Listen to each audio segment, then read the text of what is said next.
Sambutan selanjutnya yang akan disampaikan oleh pimpinan daerah Muhammadiyah Kabupaten Batang kepada Bapak Dr. Andes Haji Nasihin MH.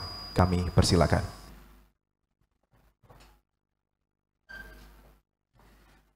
Assalamualaikum warahmatullahi wabarakatuh. A'udzubillahi minasyaitonirrajim. Bismillahirrahmanirrahim. Alhamdulillahi rabbil alamin. Allahumma sholli ala Muhammad wa ala alihi wa sahbihi ajma'in. Faqad qala ta'ala fi kitabil aziz. A'udzubillahi minasyaitonirrajim.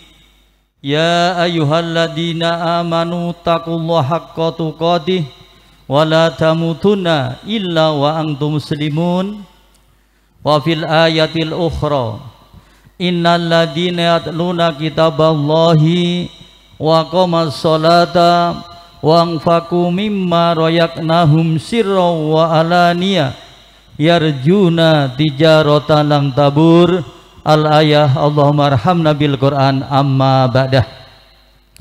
Yang kami hormati jajaran pimpinan cabang Muhammadiyah Limpung, demikian juga dari ibu-ibu pimpinan cabang Aisyah Kecamatan Limpung, yang menghormati Kepala SD Muhammadiyah Limpung dan seluruh jajaran Dewan Guru, yang menghormati Bapak Ibu para wali murid yang hadir pada kesempatan hari ini, yang kami banggakan para siswa-siswi baik dari SD Muhammadiyah Limpung maupun yang lulus tahfidz.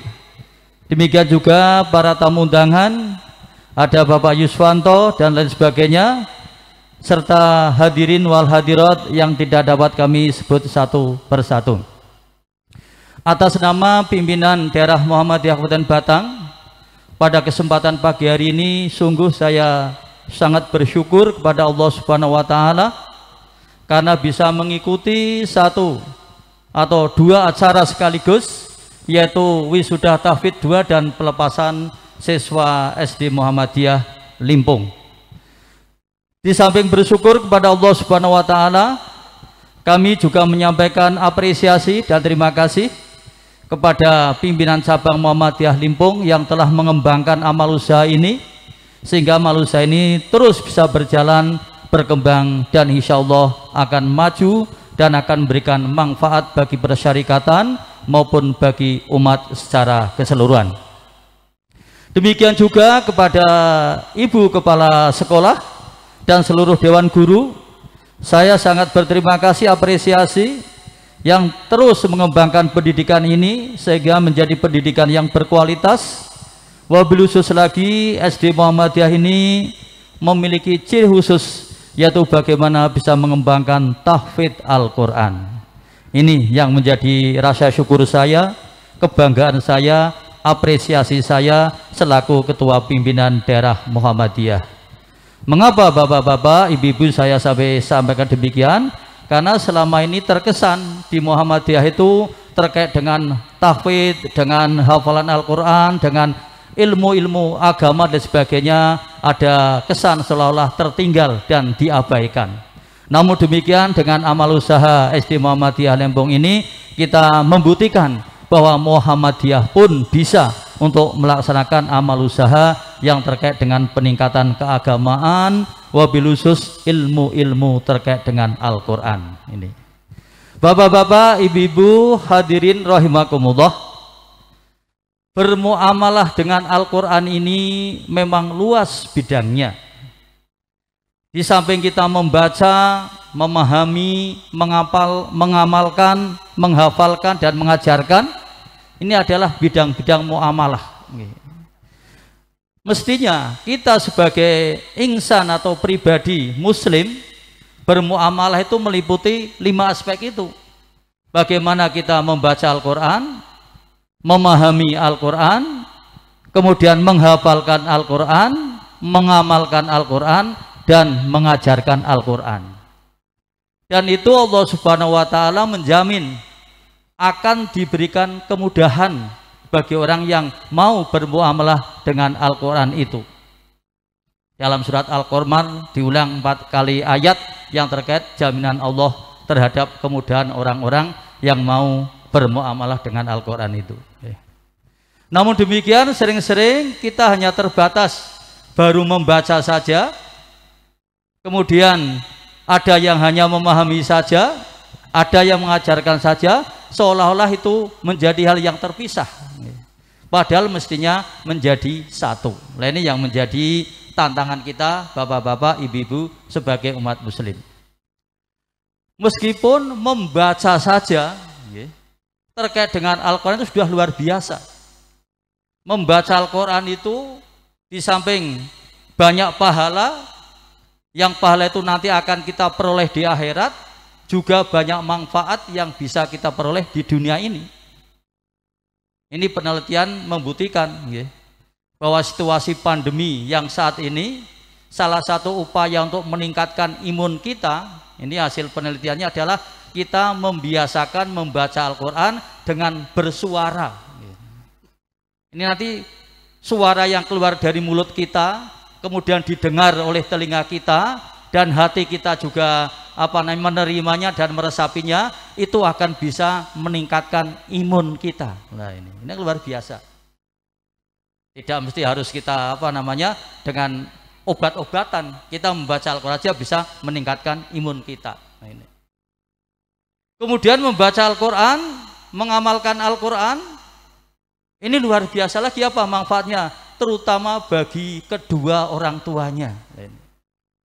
Kemarin saya mendapatkan postingan dari Profesor Ali Imron Ma'ruf, guru besar di UMS sana, mengutip hadis-hadis keutamaan membaca Al-Quran, mengamalkan Al-Quran bagi orang tua. Ternyata dalam hadis itu disebutkan bahwa bagi orang tua yang anak-anaknya mampu membaca Al-Quran, kemudian memahami Al-Quran, syukur menghafalkan Al-Quran, mengamalkan Al-Quran, besok para orang tua ini akan dipakaikan, dipakaikan di akhirat kelak adalah berupa taj, yaitu mahkota. Ini luar biasa. Sampai besok orang tua itu kaget, lah ini mahkota apa ini? Malaikat, mahkota apa ini? Saya kaget ini. Kemudian dijawab oleh malaikat, itu adalah pahala karena anakmu bisa membaca Al-Quran, bisa mengamalkan Al-Quran. Luar biasa. Oleh karena itu bagi bapak ibu yang menyekolahkan di sini, kemudian nanti mengembangkan tauhid di sini, luar biasa panjenengan. Di samping panjenengan pahala menyekolahkan anak, pahala besok kelak di akhirat panjenengan terkait dengan kepandaian anak membaca Al-Quran akan memberikan pahala yang berlebih bagi panjenengan semuanya. Ini membaca saja masih demikian. Demikian juga pada Ramadan yang kemarin, kita di kalangan ulama-ulama Timur Tengah beredar satu risalah atau makalah singkat yang diberi judul Risalah Muhimmah Jiddan, makalah yang penting sekali, yaitu bagaimana madatan wida qiraatil Quran, bagaimana kita berniat saat mau membaca Al-Quran. Nah, ini saya membacanya dari postingan Dr. Mustafa Dasuki. Dr. Mustafa Dasuki itu adalah pakar ekonomi Islam yang biasa berkunjung ke Ponpes Tajaka. Kalau nggak salah 2 kali atau 3 kali ke Tajaka, saya pernah ikut mendampinginya di sana. Beliau posting di di HP-nya terkait dengan risalah itu, yang intinya bahwa selama ini umat Islam kalau membaca Al-Quran itu hanya berniat mendapatkan ridho dan pahala dari Allah Subhanahu wa Ta'ala, hanya itu. Padahal Padahal niat membaca Al-Quran itu bisa disebutkan terkait dengan apa yang dikatakan oleh Rasulullah, hikmah dari Al-Quran itu. Karena Rasulullah pernah mengatakan barang siapa yang membaca Al-Quran akan mendapatkan ini, mendapatkan ini, itu banyak sekali. Hadisnya saya cari di dalam buku-buku itu ada 40 hadis yang terkait dengan hikmah membaca Al-Quran itu. Antara lain bisa menyembuhkan tadi, bisa menambahkan imun dan sebagainya. Sehingga kalau kita membaca Al-Quran menurut makalah itu bisa diniatkan di samping mencari ridha Allah, bisa diniatkan kita supaya akan mendapatkan kesembuhan, akan mendapatkan rezeki dan sebagainya, sebagai dengan hikmah hadis yang dijelaskan oleh Rasulullah Shallallahu Alaihi Wasallam. Beliau berargumen innamal a'malu binniyat, bahwa Amal itu tergantung niatnya. Wa innamal likulli imri'in manawa. Dan setiap individu itu tergantung apa yang diniatkan. Kalau kita membaca Al-Quran, niatnya ingin mendapatkan apa, meningkatkan imun, insya Allah Allah akan akan berikan imun itu. Nah ini. Karena apa? Al-Quran juga pembacanya adalah akan mendapatkan syafaat. Iqra'ul Quran fa innahu ya'ti yaumal qiyamah syafi'an li ashabi. Bacalah Al-Quran karena besok pada hari kiamat akan berikan syafaat bagi yang membacanya. Ternyata syafaat atau pertolongan Al-Quran itu tidak hanya di akhirat tapi juga di dunia. Karena apa? Al-Quran, membaca Al-Quran bisa kita jadikan wasilah, sarana kita bermohon kepada Allah Subhanahu wa ta'ala. Sehingga di pesantren-pesantren atau tahfidz biasanya doa Allahumma arhamna bil Quran waj'alhu lana imama wa nur. Itu adalah doa wasilah kita membaca Al-Quran.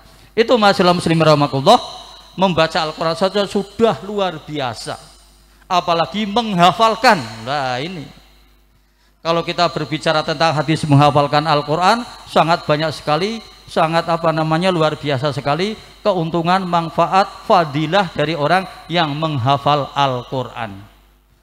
Dari dimensi kemasyarakatan Islam, menghafalkan Al-Quran itu bisa sebagai upaya melestarikan agama Islam. Ini perlu kita hayati bersama. Rasulullah menyatakan, sayati yamanun ala nas la yabqal Quran illa rasmuh wala Islam illa ismuh. Bahwa besok pada suatu saat akan datang di mana Al-Quran hanya tinggal tulisannya saja, Islam hanya tinggal namanya saja. Nah ini yang bisa melestarikan siapa? Ya yang menghafalkan Al-Quran. Meskipun menghafalkan Al-Quran itu meskipun melestarikan Al-Quran itu dijamin oleh Allah sebagaimana surat Al-Hijr ayat 9. Inna nahnu nazzalna dzikra wa inna lahu lahafidun. Tapi jaminan Allah itu menggunakan kata inna. Artinya apa? Sungguhnya kami. Padahal Allah Maha Esa, tapi Allah menggunakan kata kami. Nah ini, bukan ini.